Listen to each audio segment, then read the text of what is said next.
WWII America presents Crosstalk, a nationwide call-in program discussing issues that have an effect on our families, our communities, our churches, our nation, and our world.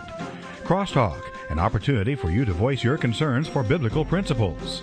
And now live by satellite and around the world on the internet at vcyamerica.org. Here is today's Crosstalk. Well, good afternoon and welcome to Crosstalk here on WWII America. My name is Jim Schneider, and today is just one of those days. I'm not sure how we're going to get through all the information. It is going to be a news roundup Friday today, as there is so much to share.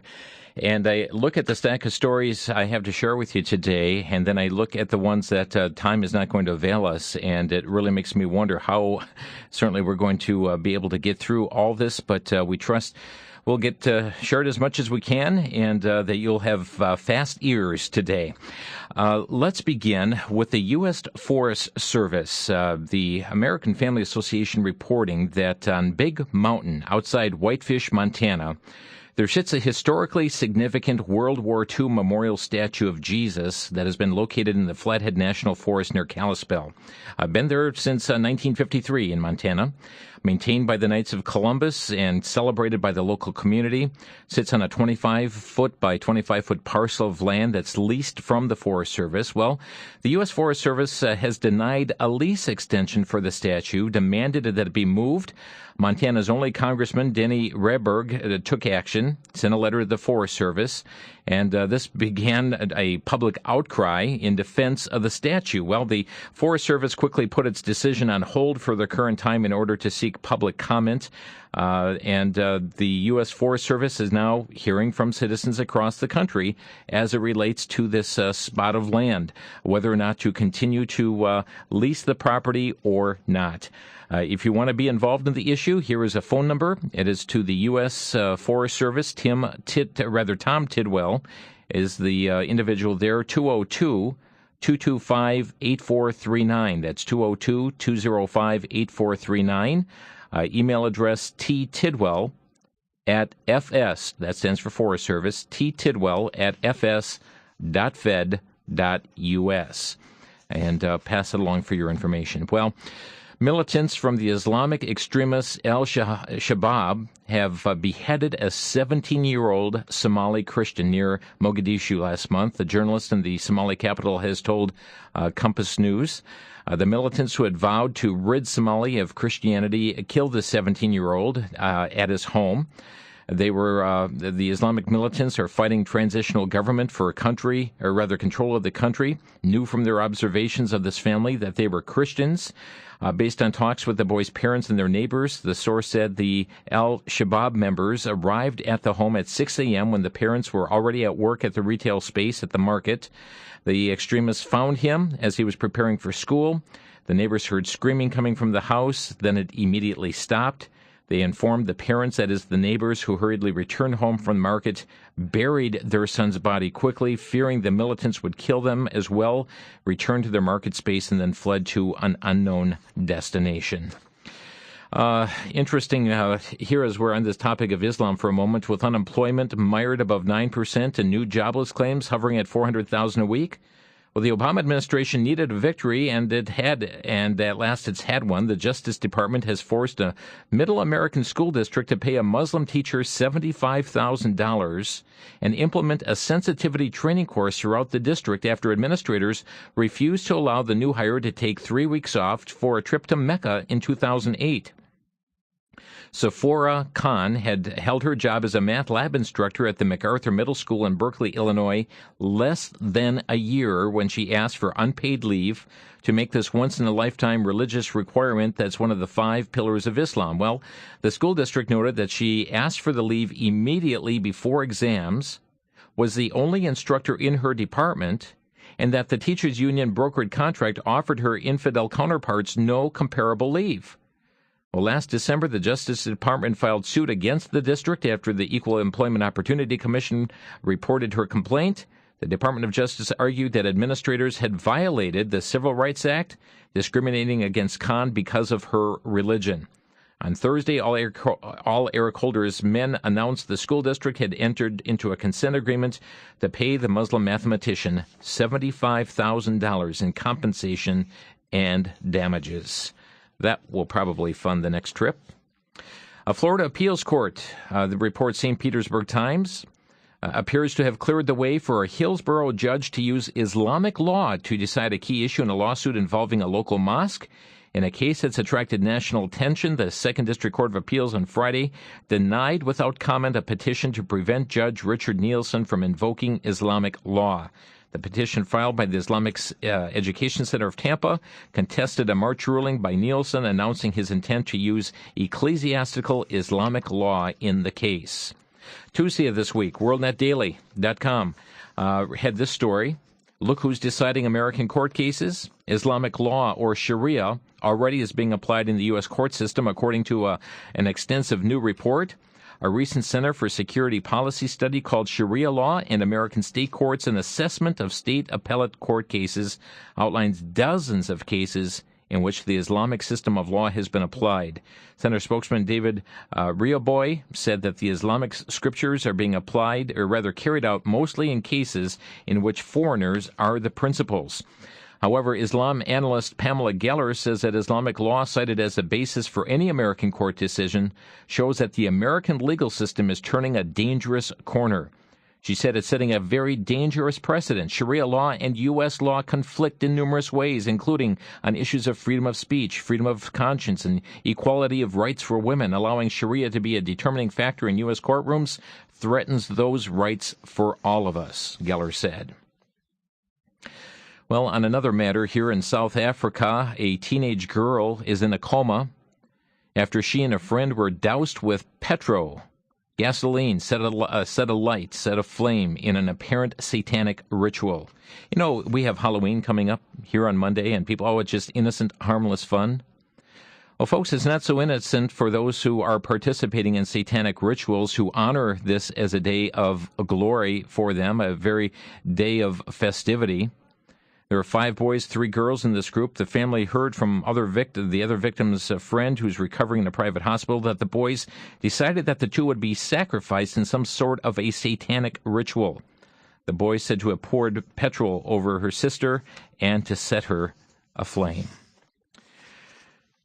Wow. LifeNews.com reporting that the Supreme Court will take its first look at the lawsuits challenging Obamacare next month, when members of the High Court meet November 10th to decide which, if any, or of the multiple cases that it will consider.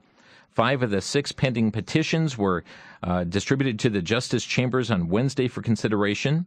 All sides agree that the court should take on the controversy, and the constitutionality of a key provision of the new law has been decided differently by federal appeals courts, and the High Court is expected to announce the results of its preliminary look at the lawsuits by November 14th, and this announcement that's expected by the 14th of November will merely indicate which of the lawsuits the Supreme Court will take, or if they will take them at all. Los Angeles Times reporting that the Obama administration will allow California to cut hundreds of millions of dollars from Medi-Cal. That's a move doctors and experts say will make it harder for the poor to get medical treatment. California plans to reduce rates by 10% to many providers, including physicians, dentists, clinics, pharmacies, most nursing homes, for Medicare and Medicaid services.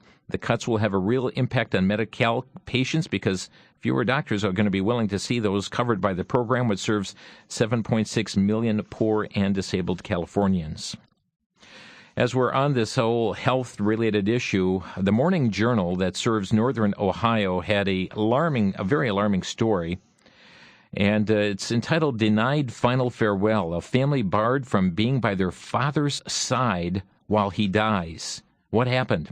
As Vernon Kapinski took his final breaths yesterday morning after battling liver disease, his family was barred from being by his side at the New Life Hospice Center of St. Joseph at Mercy Regional Medical Center. His brother arrived at 5 a.m., tried for an hour to see him, but was denied access because he didn't have the Health Insurance Portability and Accountability Act password, the HIPAA password. Aren't you tired of hearing about this HIPAA? Well, defeated by the system, he went back to his home, only to receive an apologetic phone call from a nurse asking him to return to his brother's side because his brother's condition had worsened. But he got back too late to comfort his brother as he died. He wasn't the only person denied the opportunity to be by his side as he died. His longtime nursing aide, Audrey Reddit, arrived about 5:10 in the morning, was also turned away because she couldn't give the nurse the HIPAA password. In none of his previous visits had they been asked for this code. Well, they called the daughter to try and get the password, but the call went to voicemail, not available at the time, and so the family denied being with the father, being with the brother while he died because they didn't have the password. Washington Times this week here reporting that the State Department, we're short on cash here in this country, we were told. Well, the State Department has bought more than $70,000 worth of books authored by President Barack Obama, sending out copies as Christmas gratuities and stocking key libraries around the world with Dreams from My Father, more than a decade now after its release. $70,000. FoxNews.com reporting, an atheist group is trying to stop prayers at high school football games that include the name of Jesus. An Alabama school district has been accused of allowing prayers that invoke the name of Jesus during high school football games, according to a complaint filed by the national atheist organization Freedom from Religion Foundation. They claim that the Lauderdale County School District has violated the First Amendment by allowing the prayers at Brooks High School. Superintendent Bill Valentine confirmed to Fox News he had received the complaint lodged by a single resident who objected to the student-led prayer. Okay, let me underline that. Student-led prayer before high school football games played on school property. The Times Daily newspaper identified the complainant as Jeremy Green. In an email to the newspaper, Green said he was taking a stand for the so-called separation of church and state in an effort to protect the constitutional rights of the non-religious. Operation Rescue reporting breaking news that two former employees of the late-term abortionist Kermit Gosnell have pled guilty to third-degree murder for their parts in the deaths of an abortion patient and one baby born alive during a failed late-term abortion. This is the first time that an abortion worker, listen to this, folks, this is significant. This is the first time an abortion worker has been guilty of murder for killing a baby. Adrienne Moten admitted her part in the murder of one baby. Sherry West pled guilty for helping to drug another to death during an abortion. Neither woman had any medical training or licensing. The pair also pled guilty to a lesser charge, including participation in a corrupt organization. The press release from Operation Rescue says that Gosnell, who ran a filthy House of Horrors abortion mill in Philadelphia, had been charged with 8 counts of murder and is awaiting trial.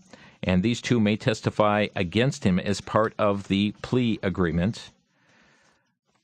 Very grisly details, and we have covered that on a previous Crosstalk program that came forth there from that facility, including taking scissors to snip the spinal columns of these little precious children. We're going to take a quick break here on Crosstalk, here on VCY America. To our News Roundup Friday, we have many more stories to share as we return. You're listening to Crosstalk on the VCY America Network.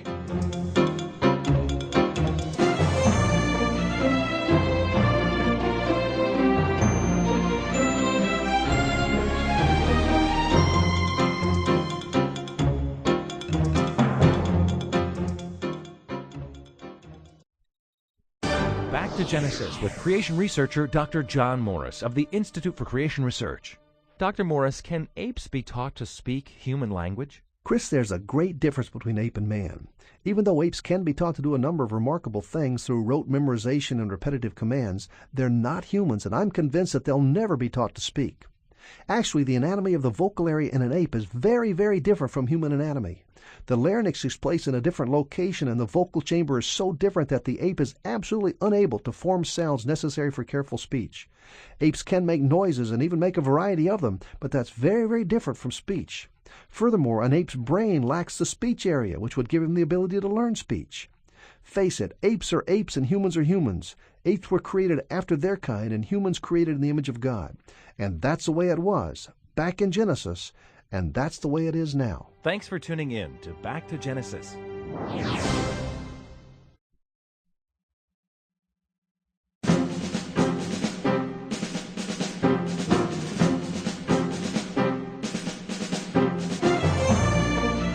You're listening to Crosstalk on VCY America, a news roundup Friday here today. So much going on in the past week, and we are just scratching the surface with the stories that we're bringing you here today. WorldNet Daily reporting that a book released this week documents for the first time the radical origins of President Obama's health care law, revealing the principal author of the foundation for the legislation while tracing the law itself to a group funded by George Soros. Red Army, the radical network that must be defeated to save America is the title of the book, also finds that the founders of the controversial Apollo Alliance, run by a slew of radicals, helped craft the marketing campaign behind the health care initiative. The new book by authors Aaron Klein and Brenda Elliott exposes what is characterized as the radical socialist network that seized political power in Washington over decades, shaped Obama's presidential agenda, and threatens the very future of the United States. LifeNews.com reporting that the Obama administration is filled with former pro-abortion activists and leaders of groups like the National Organization of Women and NARAL. But the revolving door between the White House and the abortion industry is now swinging the other way. A Political report yesterday indicates that Planned Parenthood abortion business has hired a key White House aide, Dana Singizer, the new vice president for public policy, a position that will undoubtedly have her representing the abortion giant in relations with members of Congress and the White House. Planned Parenthood Federation of America announced that it has named her its vice president for public policy and government relations. She will join them in early December. She works in the White House as special assistant to the president for legislative affairs. The report indicates Planned Parenthood's new vice president was instrumental in pushing Obamacare, which contains no protections preventing taxpayer financing of abortions through Congress. She's been with President Obama since his first day in office, was a key part of the legislative team that helped pass the historic health care reform law. Political continues that she has held leadership positions in Obama's presidential campaign, as well as then Senator Hillary Rodham Clinton's presidential campaign, where she focused on women's outreach. United Way, well, you're soon going to be having that campaign come to you through the workplace or other means. LifeNews.com reporting that each fall, United Way focusing its fundraising efforts. Most people will encounter these requests for giving through their workplace. Well, the United Way encourages individuals to donate to a variety of local charitable organizations or to the United Way itself. Each local United Way determines whom they will support through their grant programs and their list of charitable organizations in the area. While most United Way organizations claim they do not fund programs for abortion services, in truth, some do support Planned Parenthood or other abortion advocate agencies. Nationally, in 2008, local United Ways distributed an estimated $1.9 million to Planned Parenthood agencies. Any finances, as you know, donated to Planned Parenthood, even if it's not for abortion services, well, it frees up more of their money to be used toward abortion services. Nationally, the main United Way website also directs volunteers toward Planned Parenthood. Again, not every state or city agency promotes Planned Parenthood, but several do. And LifeNews.com says, and one of those is too many. If you want to contact United Way and urge it to stop promoting and funding Planned Parenthood, here is a phone number that you may call them, 703-836-7112, 703-836-7112, giving $1.9 million to Planned Parenthood in 2008. Another news from the same source, LifeNews.com, a leading pro-life organization seeking more information on the public records destroyed by the former administrator of Kansas, Governor Kathleen Sebelius, in connection with a case that State Attorney General filed against Planned Parenthood. A hearing on the case, which sees the Planned Parenthood of Mid-Missouri, Kansas abortion business facing 107 felony charges of violating state abortion laws. Well, it's been delayed for 2 weeks because 23 Planned Parenthood state abortion reports have been discovered as being destroyed. Well, Operation Rescue has filed the first round of open records demands with the Kansas Governor's Office and with the Kansas Department of Health and Environment, seeking public records that might reveal who was involved in shredding this evidence against Planned Parenthood of Kansas and Mid-Missouri in 2005. Troy Newman said, quote, "This was a brazen act that was meant to destroy the evidence against them." Well, interesting news out of Pennsylvania. Capital Blue Cross, based in Harrisburg, has started insuring pets under a program managed by a Philadelphia company, Pet Plan. We're excited. We think we're the first Blue Cross affiliate to offer pet insurance. She said employers welcome the voluntary benefit because it costs them nothing. Premiums for varying kinds of pets, deductibles, coverage levels, all paid by the plan members, and the policies are administered by Pet Plan. So Blue Cross excited about their announcement. Pepsi shareholders, LifeNews.com reporting, have filed a shareholder resolution with the Securities and Exchange Commission, and PepsiCo demanding that the company have been contracting with a research firm that uses fetal cells from babies victimized by abortions to test and produce artificial flavor enhancers. We did a full story, a full program on this on Crosstalk. You can go to our website, crosstalkamerica.com, put in the word Pepsi, and I'm sure that'll come up. The company's key flavor programs focus on the discovery and development of savory, sweet, and salt flavor ingredients intended to allow for the reduction of MSG, sugar and salt in food and beverage products, the Seminex website says.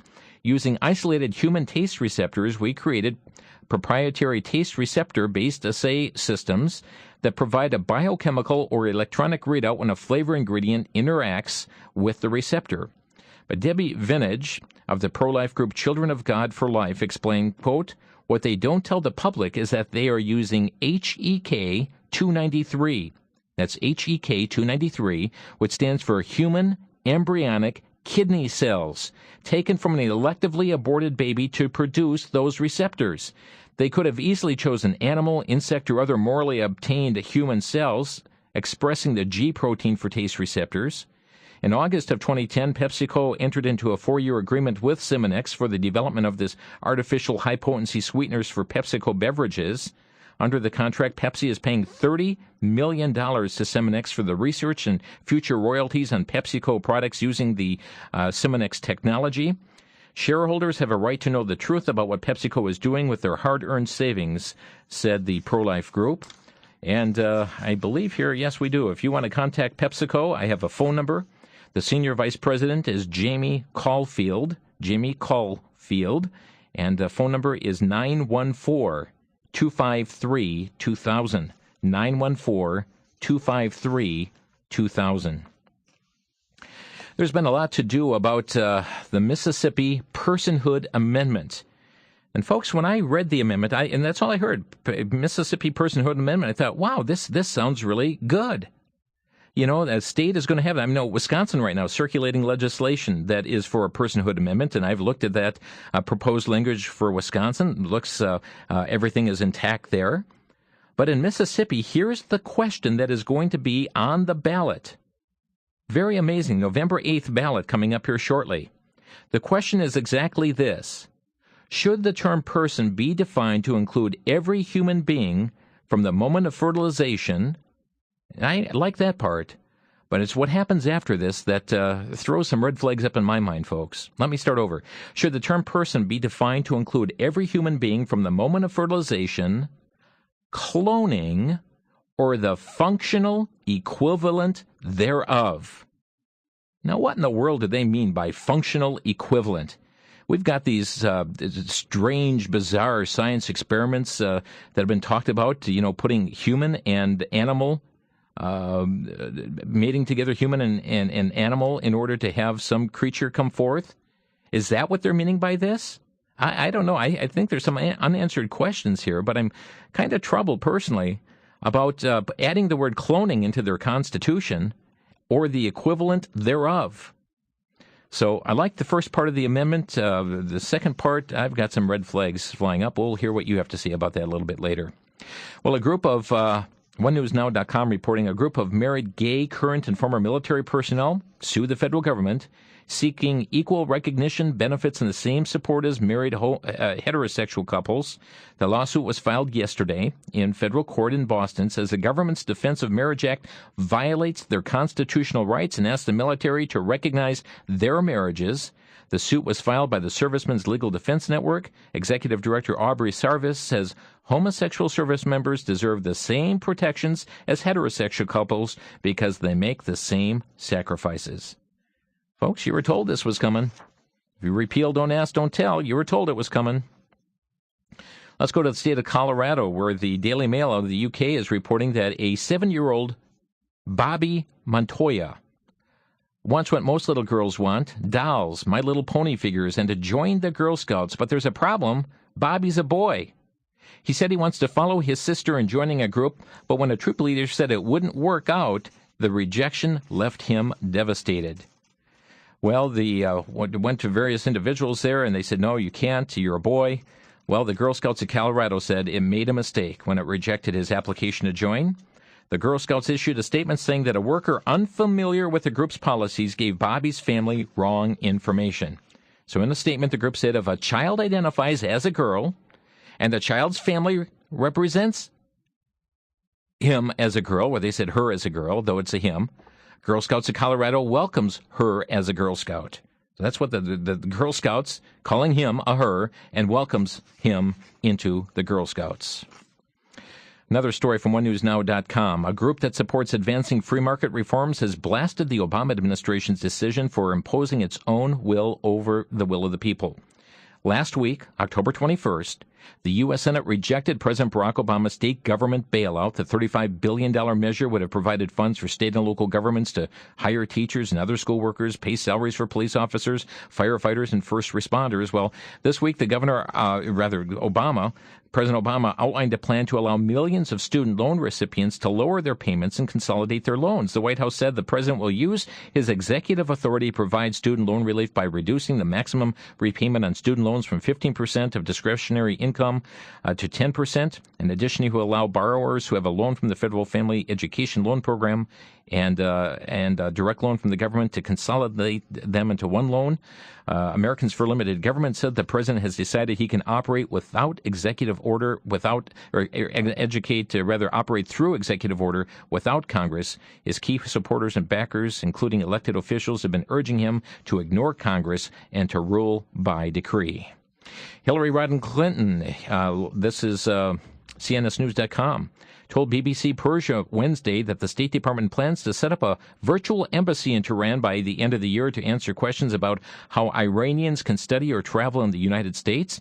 She said, I'm trying to increase the number of visas for students so that we have more Iranian students coming to study here. We're trying to reach out to the Iranian people. She said she wants the U.S. to have better relations with the Iranian people and also with an Iranian government, the same one who condemns Israel day after day after day. She said, we do hope that there can be a reform movement in Iran and that has enough power like we saw in Egypt or Tunisia. Yeah, Egypt, where they mowed down many, many Coptic Christians, where they had a peaceful revolution by and large, she said. Well, let's see. David Duke, former member of the Wizard of the Knights of the Ku Klux Klan, has joined President Barack Obama, House Minority Leader Nancy Pelosi, and Senator Bernie Sanders expressing support for the Occupy Wall Street movement, whose protests have been marked by anti-Semitism. In a video about the Occupy Wall Street protests, Duke said, I cheer the men and women on the streets condemning the international banks that hold American financially hostage. These Wall Street banks are not the product of free enterprise. They are the product of crime.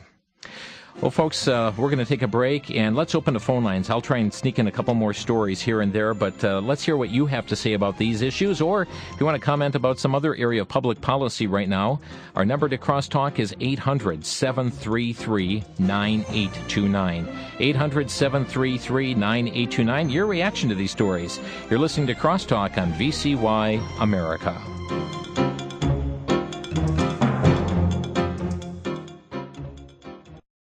It only takes a quick look around to see that the world is a mess.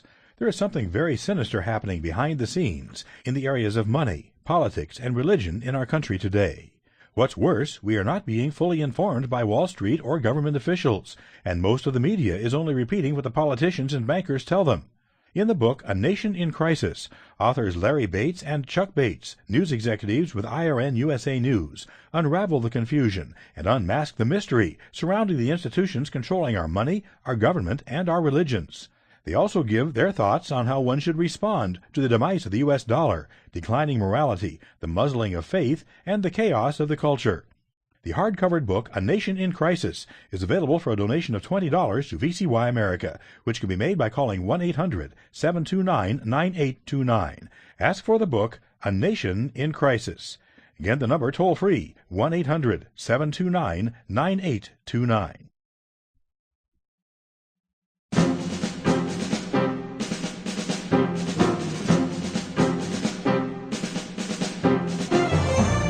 listening to Crosstalk here on VCY America. I see our lines are packed, and we'll get to your calls here momentarily. I just have to share this with you from FoxNews.com. PETA sues SeaWorld for enslaving killer whales. That's right, a federal court being asked to grant constitutional rights to 5 killer whales who perform at marine parks. People for the Ethical Treatment of Animals accusing the SeaWorld parks of keeping 5-star performer whales in conditions that violate the 13th Amendment ban on slavery. SeaWorld depicted the suit as baseless. Jeff Kerr, PETA's general counsel, says his 5-member legal team, which spent 18 months preparing the case, folks, there's somebody who needs a job, believes it's the first federal court suit seeking constitutional rights for members of an animal species. The plaintiffs are 5 orcas. The lawsuit asked the court to order the orcas released to the custody of a legal guardian who would find a suitable habitat for them. Well, let's hear what you have to say about some of these things here today. Our number 800-733-9829. We have Harold calling from Silver Lake, Indiana. Harold, you're on the air. Yes, thank you for taking my call. I've been hearing on my NOAA weather radio station that on Wednesday, November 9th, they're supposed to, around 2 p.m., have a national test of the emergency alert system. Yes. And they said this would be the first time that there'd been a nationwide test. Mm-hmm. And when I heard that, little red flags went off. Yeah, matter of fact, and just for clarification, that's and you're in the Eastern time zone, 2 Eastern, 1 Central, 11 a.m. Pacific time. Yeah, this is the first time the national EAS, where they're trying to coordinate every radio and television station across the nation to pick up this test. It's going to be about 3 minutes long, 3 to 3.5 minutes. And it's going to happen right there at approximately 2 Eastern, 1 Central. And there was controversy when this first came out because they said that the person who would be issuing the test would be Barack Obama. There was such an outroar pertaining to that is not going to be the case at this point. But that's going to be the first time for the, in essence, total, control of all media at one time on a national level. Uh-huh. Well, I from what I've been hearing and stuff, it makes me wonder when I heard that if they're getting prepared for maybe a year from now to set that off and say the elections will be postponed for other reasons. Well, the governor of, is it North or South Carolina? Female governor is advocating doing just that, putting off the congressional races so they can focus more on jobs and the economy. That's why I wonder if they're getting things all set up for an announcement like that. Thanks for your call here, Harold. And thank you. Bye-bye now. Bye. Our number 800-733-9829. What do you think about PETA suing SeaWorld for these orca whales, giving them constitutional rights? Let's go to Hillsboro, Wisconsin. Ron, you're on the air. Your thoughts on our topics today? Yes, it goes right along with that gentleman was just talking about. Yeah. Now, Hillary Clinton, you remember, way back was saying that we needed to build up our bridges and our highways. And they're forcing roundabouts into these major cities and these major thoroughfares. Don't get me going on that one. Well, I'm sorry, but I'm going to get you going on that one because they've been trying to get our weapons away from us through the UN for a long time, right? Yeah. Well, whenever and when Barack Obama says that he's not going to be able to have control over that the radio stations, you might as well say that's a lie because he's going to have control over it. Whenever they declare that's going to be because they're going to have control of all of the media, they're going to have control of all the radio stations, all of the television networks, and whenever what they're going to do is they're going to suspend the elections because they cannot get him to be reelected. They're not going to be, because people are in such an uproar, and he's actually fueling a lot of this stuff as well. And what they're going to do is they're going to declare martial law. And then the Blackwater is going to move in and work with and the UN forces, and they're going to have you're going to have to turn your weapons over. That's what they want. And they're going to use the bridges that will be able to withhold a tank, and the roundabouts will be used as a checkpoint for military installations. Well, thanks for expressing your opinions on that, Ron. You bet. Appreciate your call. And varied thoughts from the listeners today, 800-733-9829 to Mona in Florida. You're on the air. Yeah. Listening to all the homosexual and all the evil that's going on, and there's some verses in the Bible. It's Acts 13, and it is chapter 13, and it is verse 10 and 11. But the story is about Paul and how the sorcerer would not let the people hear. The deputy to hear from the face, because he actually asked for Paul to come, and they wanted to hear him, but the sorcerer wouldn't let him. And so this is what Saul said, and it hit me how this is a prayer we could ask the Lord in regards to all of this evil that we come against. And it's in verse 10 where it says, "O full of all subtlety and all mischief, child of the devil, thou enemy of all righteousness, will thou not cease to pervert the right ways of the Lord?" And then he says, "And now, behold, the hand of the Lord is upon thee, and thou shalt be blind, not seeing the sun for a season." And immediately there fell on him a mist of darkness, and he went about seeking some to lead him by the hand. And it just brought belief to that deputy at that time. And I couldn't help but wonder if, we're looking at this next year with this election, what is going to happen? Because they're planning so he does get in. There's no doubt. But also, the Lord can use us because often when we pray His prayers or pray His word back to Him, we see results. That's how the Old Testament, you hear about all the prayers from all the wars and everything on the Old Testament. So we really need to look into the Word for the prayers and to pray. And I thought this is a great one right here. I think of Proverbs 29:2. It says, "When the righteous are in authority, the people rejoice. When the wicked beareth rule, the people mourn." Yeah, and so to pray His word back to Him. And again, there's the Chronicles, we have no might, and neither do we know what to do, but our eyes are on you, Lord, and watch Him work. Because the battle is the Lord's. Amen. Our job is to pray. Amen. Thank you, Mona. Yep. Bye-bye now. To Spring Green, Wisconsin. Alexander, you're on the air. Hello, Alexander. Okay, let's go then to Pennsylvania. Eric, you're on the air in Erie, Pennsylvania. How are you? Fine, thank you. A very moot point, but one worth bringing up. This idea of on November 9th of the emergency test systems being checked. That's old news. Well, they used to do that in the 50s and 60s twice a year. Not the national test. This is going to be the first national-wide test all simultaneously. Well, I lived through that period, and it went from one coast to the other on AM radio during the Cold War, specifically during the Eisenhower administration. And it was called Conelrad.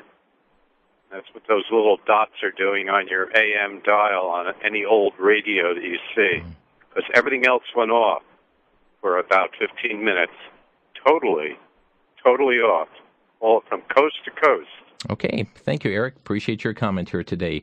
To New Berlin, Julie, you're on the air. Hi. Hi there. I just want to make a comment about the whales. Yeah. And about PETA, which, I mean, they're animals, I'm sorry. But that's like taking my dogs right now who have been domesticated and just setting them out in the wild, okay, which I think would be a worse fate for them because they're used to a gentle hand now, okay? They're tame, and nature's cruel. I mean, you could just turn PETA back on themselves and saying it would be crueler to set them free, really. That's just nuts.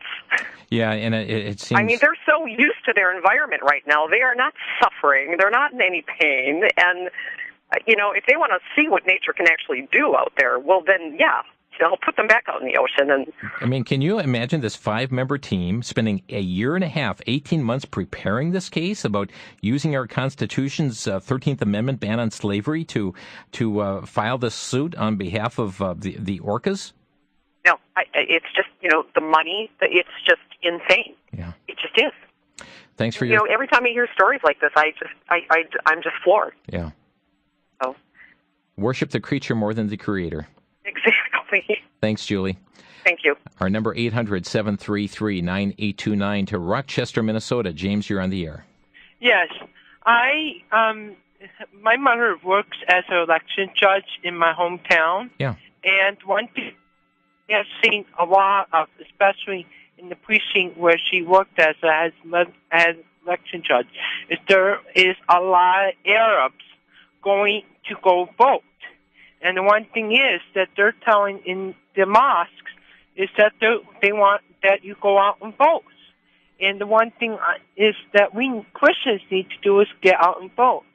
I have a saying that the reason why I vote is because I vote so that way I have the right to complain. So that's why I go vote, so that way I can complain about it if they don't go my way or anything. Okay, so if you don't vote, you don't have a right to complain. Yep. Okay, thank you for your call here today, James. Our number 800-733-9829 to Mississippi. Charles, you're on the air. Yes, I was calling about the your comment on the personhood amendment. Yeah, I'm kind of bothered by it. That second part of it.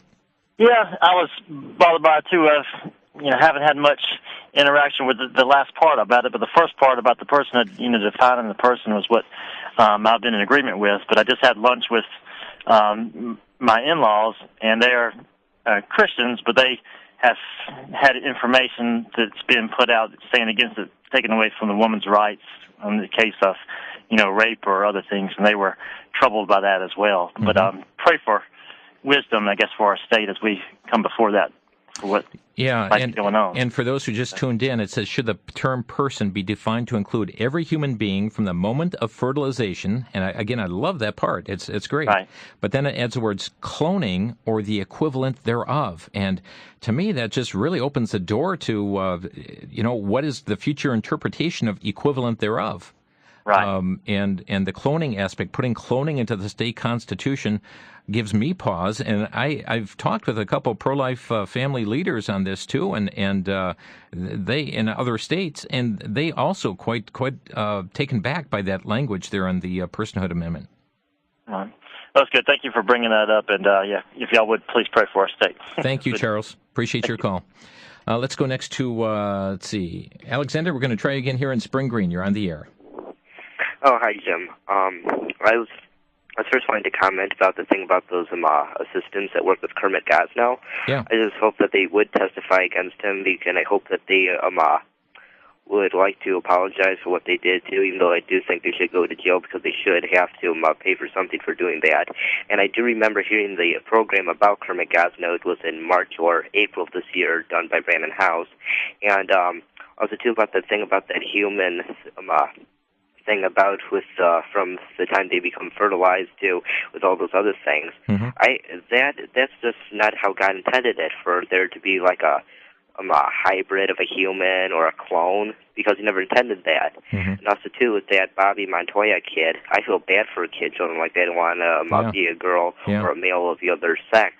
I mean, they should get help from a counselor or something like that to try and not be like that, because that will just really screw up the next generation of people. Well, what's happening is that the mother is facilitating it, from what I understand. Yeah, and the parents aren't helping either. And then one last thing too, with that animal rights thing about the killer whales. How are they going to try and hear the whales kind of, like speaking out, like using like whale songs or something like that? I don't know if they're going to have to put up their right flipper and take an oath or what. Yeah. Thanks for your call here. I've got a break. You're listening to Crosstalk on VCY America. We'll come back to more of your calls in just a moment at 800-733-9829. We'll be right back.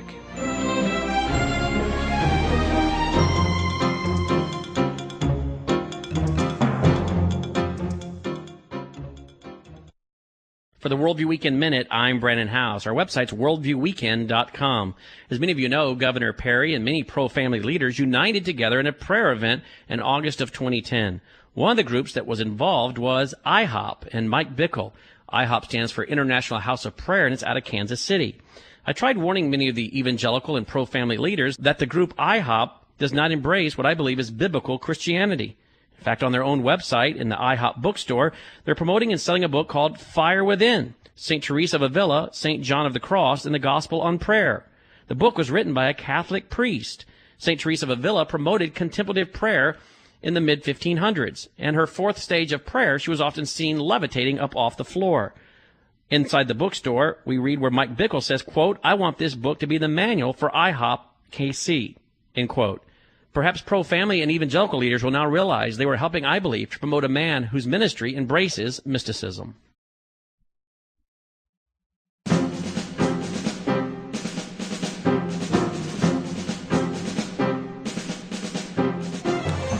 working on some things here on Crosstalk even for next week, and I want to give you a heads up on something, and that is November 3rd, next week.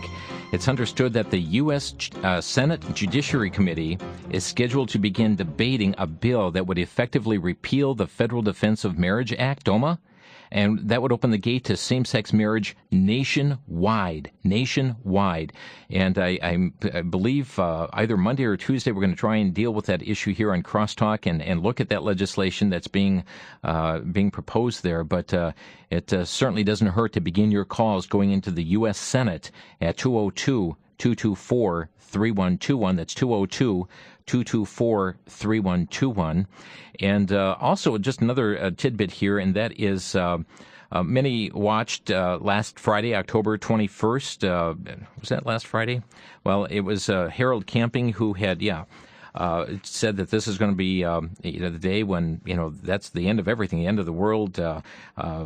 Christians would be caught up to heaven. God would judge the world. Well, he has, we understand, according to his wife, is reporting the Christian Post, confirming that this radio evangelist, so to speak, the so-called 90-year-old, is retiring from family radio. And certainly his prophecies, again, did not come true. Okay, to the state of Nebraska. Dave, you are on the air. Thanks for calling. Hello, Dave.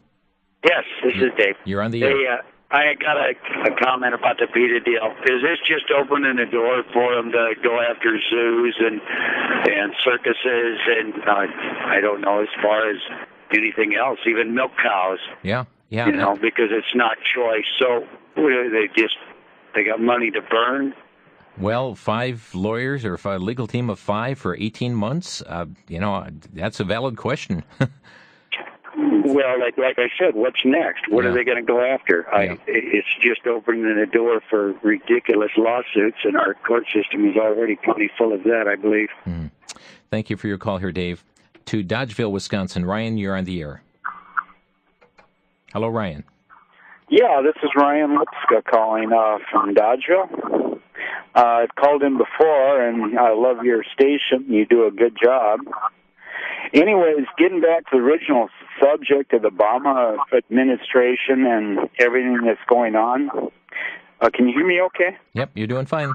You need to turn that radio down. I have Special Forces, and he's deployed to Mauritania, Africa. The country's on the northwest coast of Africa. It's an Islamic country. It's a democracy, but the president used to be the ex-dictator. And what are we going into?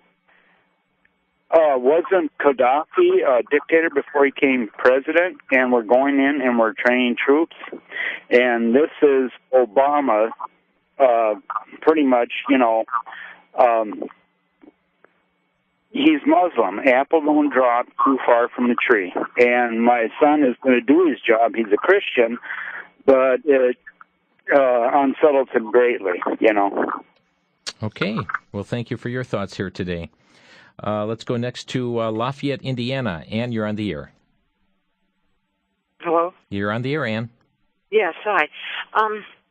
All the things that you're talking about today, the whales, the cloning and whatever, it just makes me that much more excited about the day when Jesus does come and take us up.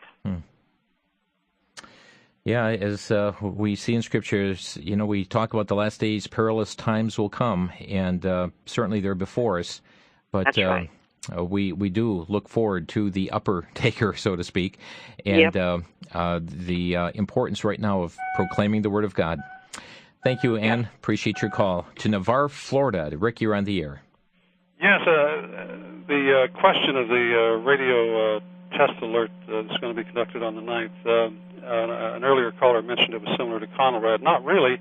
Conelrad was an alert system in which radio stations would pass along alerts issued by the national or state government.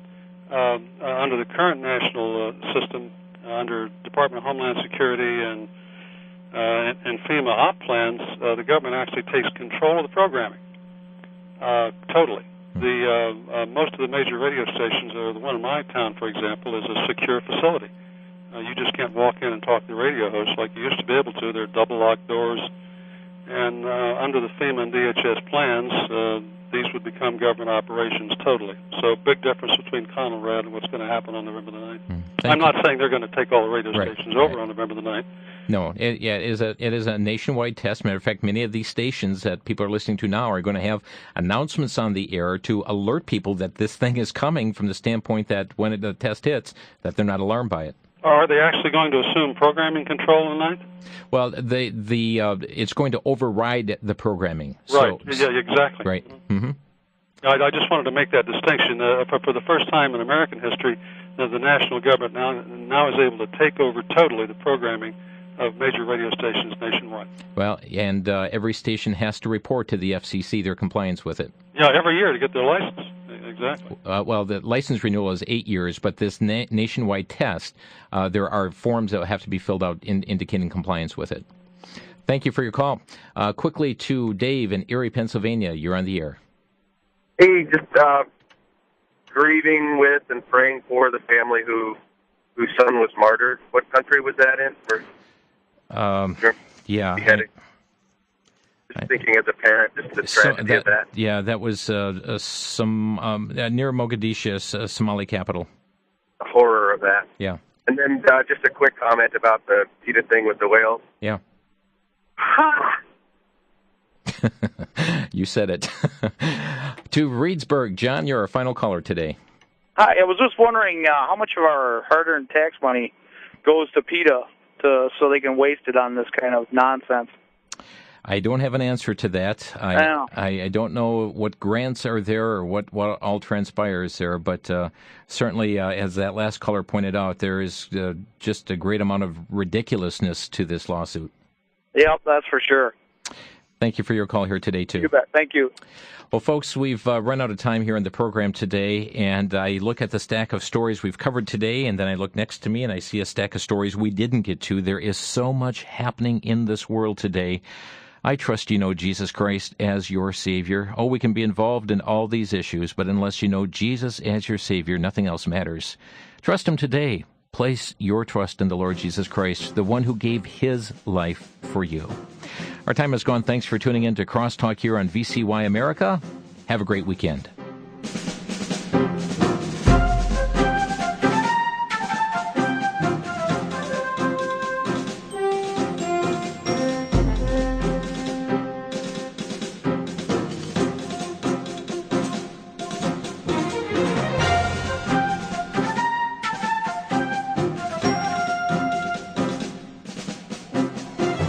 Listening to Crosstalk via satellite and the internet from VCY America. Views expressed may or may not be those of this station. For a CD of today's program, send a donation of $6 or more to VCY Tape Ministry, 3434 West Kilbourne Avenue, Milwaukee, Wisconsin 53208, or download by RSS or podcast from crosstalkamerica.com.